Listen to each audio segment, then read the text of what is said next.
کہانی گھر کے سننے والے تمام ناظرین کو کہانی گھر کی طرف سے بہت سارا سلام، اور جن دوستوں نے ابھی تک میرا چینل سبسکرائب نہیں کیا وہ جلدی سے میرا چینل سبسکرائب کریں اور بیل کے آئیکن کو لازمی دبائیں تاکہ ہر نئی آنے والی کہانی سب سے پہلے آپ تک پہنچے۔ السلام علیکم پیارے بچوں، آج کی کہانی کا نام ہے دو چوہے۔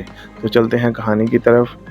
دو چوہے تھے جو ایک دوسرے کے بہت گہرے دوست تھے۔ ایک چوہا شہر کی ایک حویلی میں بل بنا کر رہتا اور دوسرا پہاڑوں کے درمیان ایک گاؤں میں رہتا تھا۔ گاؤں اور شہر میں فاصلہ بہت تھا، اس لیے وہ کبھی کبھار ہی ایک دوسرے سے ملتے تھے۔ ایک دن جو ملاقات ہوئی تو گاؤں کے چوہے نے اپنے دوست شہری چوہے سے کہا، بھائی ہم دونوں ایک دوسرے کے گہرے دوست ہیں، کسی دن میرے گھر تو آئیے اور ساتھ کھانا کھائیے۔ شہری چوہے نے اس کی دعوت قبول کر لی اور مقررہ دن وہاں پہنچ گیا۔ گاؤں کا چوہا بہت عزت سے پیش آیا اور اپنے دوست کے ہاتھ اور مدارت میں کوئی کسر نہ اٹھا رکھی۔ کھانے میں مٹر، گوشت کے ٹکڑے، آٹا اور پنیر، اور میٹھے میں پکے ہوئے سیب کے تازہ ٹکڑے اس کے سامنے لا رکھے۔ شہری چوہا کھاتا رہا اور خود اس کے پاس بیٹھا میٹھی میٹھی باتیں کرتا رہا، اس اندیشے سے کہ کہیں مہمان کو کھانا کم نہ پڑ جائے۔ وہ خود گیہوں کی بالی منہ میں لے کر آہستہ آہستہ چباتا رہا۔ جب شہری چوہا کھانا کھا چکا تو اس نے کہا، ارے یار جانی، اگر اجازت ہو تو میں کچھ کہوں؟ گاؤں کے چوہے نے کہا، کہو بھائی، ایسی کیا بات ہے؟ شہری چوہے نے کہا، تم ایسے خراب اور گندے بل میں کیوں رہتے ہو؟ اس جگہ میں نہ صفائی ہے نہ رونق، چاروں طرف پہاڑ، ندی اور نالے ہیں، دور دور تک کوئی نظر نہیں آتا۔ تم کیوں نہ شہر میں چل کر رہو، وہاں بڑی بڑی عمارتیں ہیں، سرکار دربار ہیں، صاف ستھری روشن سڑکیں ہیں، کھانے کے لیے طرح طرح کی چیزیں ہیں۔ آخر یہ 2 دن کی زندگی ہے، جو وقت ہنسی خوشی اور آرام سے گزر جائے وہ غنیمت ہے۔ بس اب تم میرے ساتھ چلو، دونوں پاس رہیں گے، باقی زندگی آرام سے گزرے گی۔